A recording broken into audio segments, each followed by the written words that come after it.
So we actually had some money. I've spent it.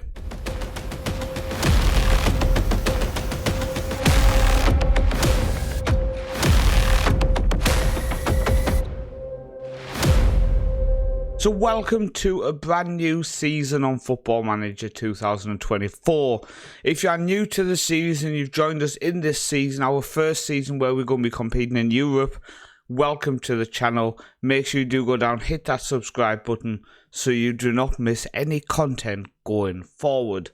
So going into season 5, we know that after a couple of months of the season, we will enter the early stages of European qualifying.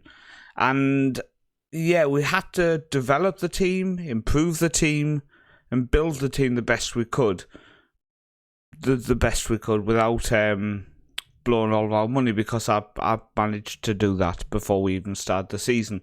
So we had $1.5 million in the bank, and I just got excited. I just saw we had so much money.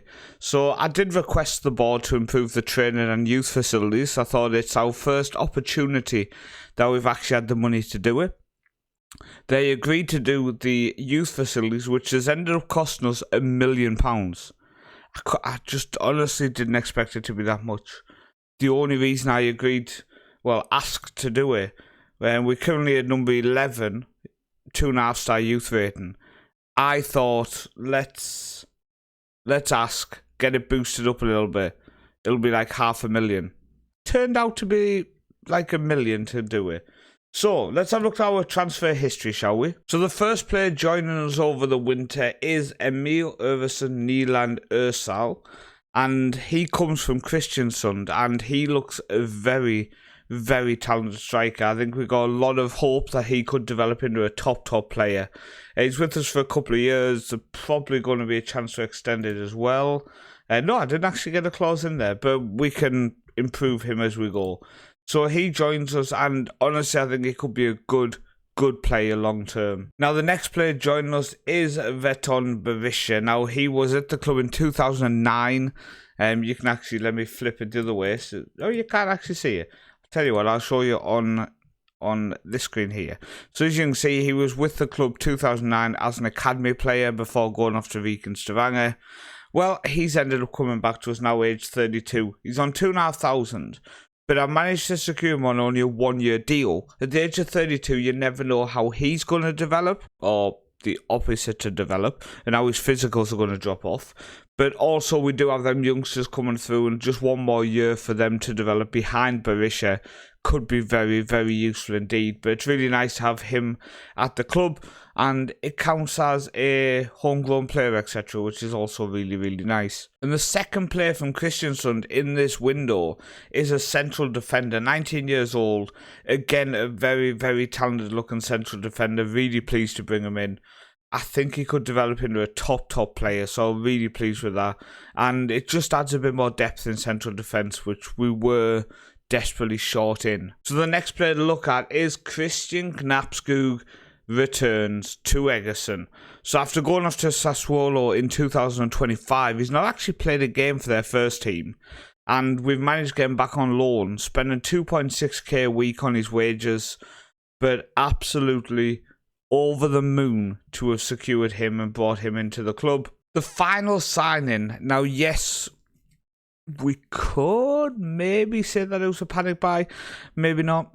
During the deadline day window, you obviously get offered a lot of players on free transfer. Ferry Zitman got offered to me. I could see about a quarter of his attributes, but PSV, Ajax, I think it was Sassuolo, Atlanta, and Girona, I think it was, all wanted this player. And I could see half his attributes, and I could see that he had some ability. So I took a big punt on him. 2k a week. It's a big punt, but what I would say is there is the possibility with him to move him on. He has quite a high value. We spent nothing on him, got him on a free transfer because his contract was out at Dordrecht.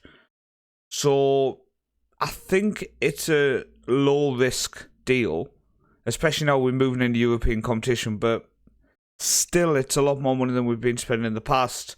and he's not as good as I hoped he would be. I mean, don't get me wrong, he still looks like a decent player. If we had someone like this come through the academy, we'd be delighted with that. So in terms of the outs then, we only have 2 people who've gone out. Giovanelli has gone to Sanifield on loan, and Carvalho has gone back to Portugal, I think it is, on loan. Yeah, so he's gone back to Portugal. So both of our young signings who never really broke into the first team properly, both gone off on loan. My thought process there is get them out on loan, then maybe we can move them on at the end of the season for some quite good money there. But yeah, 44k spent on the loan deal for Knapskog, nothing spent the year after. Financially, we have 141k in the bank. We are minus 600k this season, mainly due to the fact we spend $1 million on ground maintenance, so I'm holding my hands up on that one. I think I'm going to have to accept responsibility. In terms of our youth intake, it was bad. It was bad. So only 2 people joined us. A goalkeeper, because we were short of them for our youth team, and also Vivante, who, yeah, we were short in some positions. Intake was a complete disaster, and we kind of needed a good one, because we are playing in the under-19 top flight this year. And we don't have the deepest squad. And we're struggling. We are in 11th place. We played 8 games for the youth team. And we are in 11th place. 2 points from safety. So it's a bit concerning that after a few years of getting near the top of the Rogland division, we finally go up and we could be going straight back down. So we'll see how that develops. But our team going into this season is looking very, very good. Unfortunately, Fanny's been on the return from injury. Let's see how his fitness is. 92% now, so he could drop in and start today, to be honest with you. So I think we're going to go with Lennon in goal. We're going to go Fanny at right back, Jurgensen, Moore, now a young, new central defender, along with Scanlon on the left back, Slaveland defensive mid. Potentially we're going to be going Fisker, Strand and Larson in central mid. Larson dropping in central midfield due to just lack of numbers in there, to be honest, and he clearly is good enough to play central midfield. So dropping him central mid alongside Fixerstrand, Volas on the right wing, Bergensen on the left wing, and then Berisha up top. On the bench we do have Horgan, Steinskog, Mart, Zitterman, Berisha. Do you know, I got quite far ahead, and the hate Berisha got from you guys after the last episode, after this season when he only played 3 games. Everybody wanted to sell him. I'm glad he had a good season last year. Björnes, Orshal, our young new striker, and Knapskog is on the bench for today due to just return from injury, and Krog, our young winger as well. Not making onto the bench today is Setha and Nazir.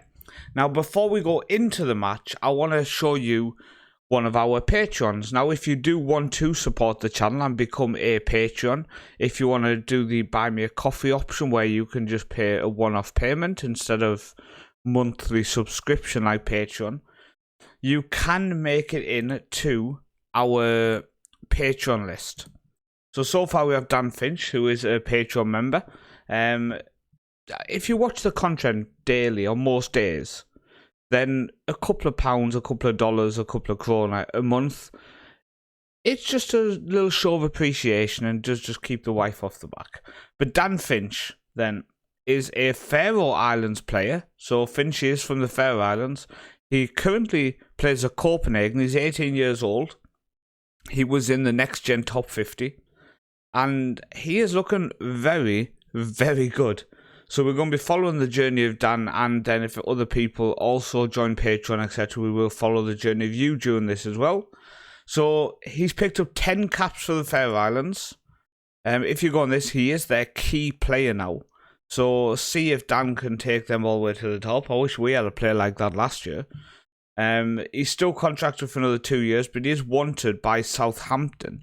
So there's a chance Dan could be moving to the English leagues. But at the minute, he's playing in Denmark for FC Copenhagen.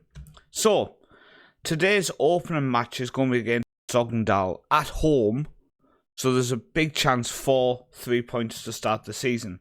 In pre-season, we had a successful time. We didn't play any huge teams. But as you can see, only one game where we didn't win. That was at home to Brina. And we got 17-0 against Gjesdal. But Gjesdal were a team who used to play against the team I managed, Bjerkreim, in real life. So they are quite far down there. So it is kind of expected. 17's maybe a bit steep. I've got my coffee as well, by the way. Early in the morning, going to work in an hour. One of the things that annoys me is that you can only have 25 registered players. And for some reason, under 21s and stuff don't get a pass from that. So they also have to be registered. So you almost get punished for trying to bring through youth, because I would like to have about 30 players, and some of them being youngsters who just get 1 or 2 games a season early on. But unfortunately I can't do that, because then they would take one of the slots. So for example, I've had a right back who's played a few games in pre-season when the likes of Fanny was out injured and Bjornes was on international duty with Costa Rica. And I can't now register him because I'm already at my maximum 25 players for the squad. Very, very frustrating, shall we say. But, opening game, Sogndal at home. We have a fairly similar squad to last season. A couple of additions. A couple of good additions. I think Berisha up top is a goal scorer. Now, yes, we have our young Berisha who's still finding his way to the top flight. He had a good season last year. Volas has it. He drives it forward to Berisha. And Berisha gets his goal. Oh, he's offside. He's offside. Oh, please. Go to VAR. Go to VAR. Come on. Please go to VAR. And please. Yes! Opening day goal for Berisha on his return to his club where he started his career. His original club. And he gets a goal on his second debut. We come forward again. Volas now driving down the right hand side. He puts it in, float across in back post. Bergensen hits the post with a header, but he does recycle the play. He goes back out to Larsen. He goes across to Slaveland. He goes out to Fanny. Fanny beats his man easily. Floats in again to Bergensen. He doesn't win it this time. The counter-attack is on. No, we intercept it well. By the way, nearly 3,000 fans have turned out today. That's a huge crowd. Hopefully it's not just an opening day crowd, and hopefully we get big numbers all the way throughout this season, because that will be a big boost for us financially. Okay, come on, we press them well. See, we've won it back again from a high press. Volas now. Goes back to Fanny. Forward to Volas. Comes inside. Passes off Bergensen, and we go 2-0 up. 2-0 up in the 22nd minute, and we look like a very, very good footballing team on this opening day. Oh no, we have an injury.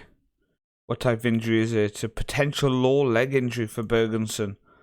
So I think we can bring on either Krog or we can play John Berisha as an inside forward. I think we're going to go Krog because I don't think we need to be playing inside forward in a game where we already win 2-0. So just a natural winger out there on the left would be useful. So I think we've gone with the right option there. Ball comes in though, and they do strike it over. But the first highlight for Sogndal. Right, Larsen now has it. In his new position of central midfield. Larsen. Krog's made the run. He plays it forward to Vold Krog. Down the left-hand side. Whips it in. Berisha wins the header over the bar, but he got there. He did get there again. I'm just wondering, we're winning the headers on these floated crosses, but just wondering with Berisha, he's not the tallest. Maybe the whipped or low cross option might be the best one to go with. Fiskerstrand now on the counter-attack for us. Come on. He goes inside. Oh, it's intercepted.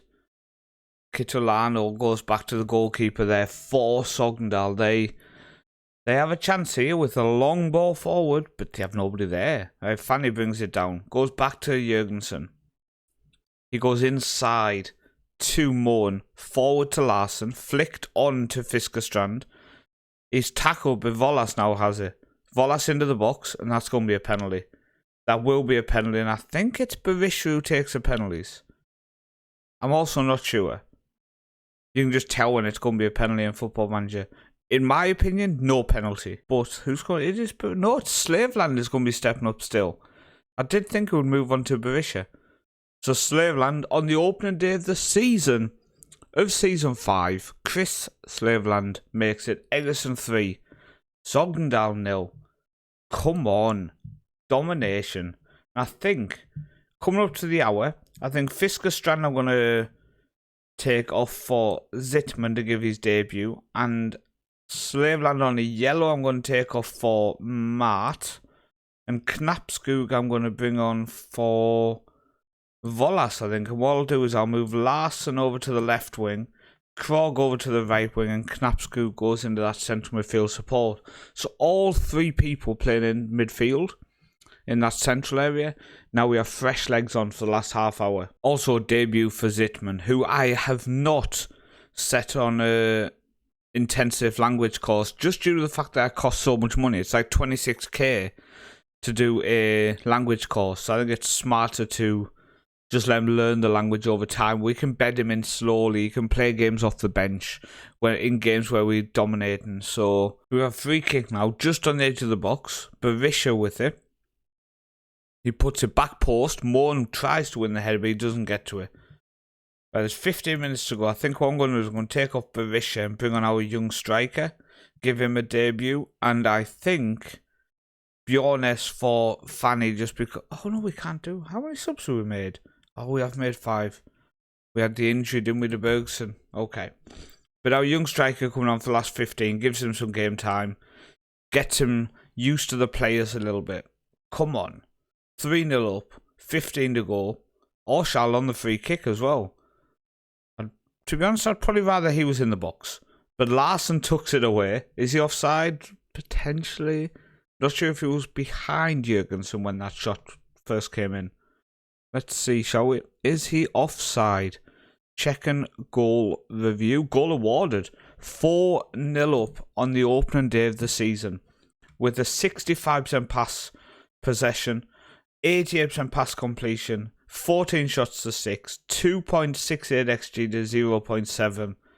An absolute domination is what I would call that. We have been fantastic in this game. Absolutely fantastic. Very happy with the result. Very happy with how you played. A debut goal for Berisha. Just all in all, a very, very successful opening day. But let's see what this injury is. Pulled calf muscle. Okay, a month. We can take that. We can take that. I'm insisting. I'm trying not to do that. I just think Bergson in pre-season looked really solid. 8 assists and 6 starts, 2 subs on the left wing. He's just been really, really good since he came back to us playing in that type of role. So what we will do is Sorter's coming back from injury. So I think I would like to start Sorter on the left wing, who I've still not fixed his face pack. I've got the picture. I've got the picture to put his new face pack in. He's 22 now. Joined us on a free in 24. You see, he's been fairly regular, to be honest. Never played amazing, but he's just a squad player is what I would call him. But that's it for this episode. We're looking good. A very solid 4-0 victory. Season preview-wise, we are expected to come bottom. 700 to 1 still. I mean, it's harsh. It's very, very harsh. In terms of, let's have a look at a couple of things. Season ticker wise, we've sold the least at 636. Bit upsetting, but we did bring in more revenue for it. So stadium wise, we have the smallest stadium, and sponsorship income. Oh, we're not the lowest. We're 12th at 1.3. Hamcam is 7.25. They have a bigger stadium, so it's up and down. Manager wise, does it say how long we've been? Let's have a look. Duration at the team. We're not even close to near the top, but we are a 2.5 star manager now, by the way. 1,484 days there. Win percentage of 55%. Better Glimp manager, 3,746 days. That is mad. Absolutely mad. But thank you for watching today's episode. I've been Paul, also known as the Northman, and I'll see you next time.